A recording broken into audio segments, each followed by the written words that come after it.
So there's a lot of information out there as far as are home prices going up? Are they going down? We've got crash bros, which I guess I'm in that group. And then we got the real estate bros that things are always going up. But I believe that is not true. And I believe one way people are really deceived is based on the information they're given.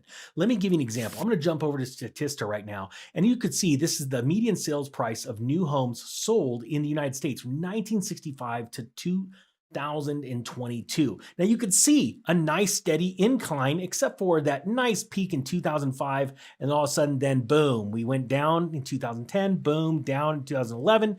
Even here at 2012, at 245, we just barely went over the highs of 2005. So we saw that dip, right? Millions of people lost their jobs. We saw people losing their homes. Everything was a wreck, right? But it was an amazing time to buy. Now look at here. This is what all of the real estate bros want to talk about. Look, it's just going up, going up, going up. And look, it's right here. This is the problem. If you're looking at a Statista in a chart right here, it ends at 2022. Now let's dive over here to the Fed. Now the Fed's really interesting because it has this chart.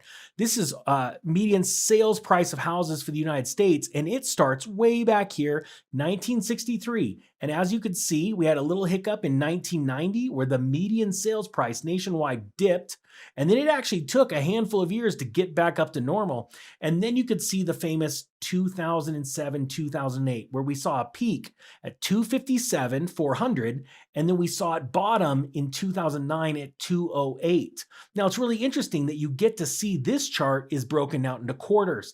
Now, look at what's going on right now. You don't see this in Statista, but you see this epic rise of home prices, and then right here where everything was shut down, we saw this epic blow up. But look at where we're at now. We had a peak in Q4 of 2022 of $479,500. Look at where we are now. Boom.